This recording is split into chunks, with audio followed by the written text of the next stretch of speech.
Izantyalantyala zemvula zakhukhulisa ibhlorho ngonyaka ophelileyo. Ngoku abahlali nabantwana bawela ngendlela ezilusizi nezinobungozi. Le ndoda ithathele kuyo uxanduva lokuwelisa aba bantwana khona kuze bangabi ngamaxhoba kule bhlorho. Uthando lwayo ukubona abantwana besiya esikolweni. Ngoba ndinabantwana ndaqonda mani balungiselela bamdibana belali ndibaqhube siza apha ndifike ndibawelise nakuphuma isikolo ngoba ndihleli phaa noba ndiye esikolobhini ndithethe ndibuye ndibheke phaa isikolo basikaphume makuphuma isikolo ndibuye ndizowelisa la bantwana apho ngoba ndiyazi uba umntwana akanofana nam bengekasindi ngala ndlela endasinda ngayo.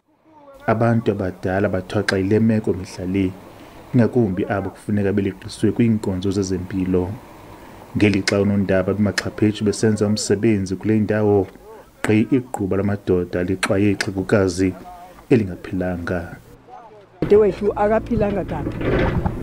Ngoku njengoba ndicela labantwana bebeze apha emeeting mabazomfula kuwelwa kaloku ngoba ibridge yadilika. Sihleli sithwele nzima ngoku simsa kwagqirha ngoku.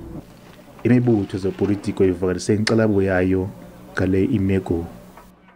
Kule statue esikhoyo kwamasipala which is costing 1.7 million. That deviation should have been done to help this particular bridge abantwana bawela. Kukhona ingxelo ezithi amagosa esebe lezemisebenzi oluntu lithembise ngokuba lizokwakha ibhlorho ngokukhawulezileyo nalapho izokwazi ukuba ibe bhedile kunale. Ndinkululeko Nyembezi weendaba ze-SABC eMatatiyele.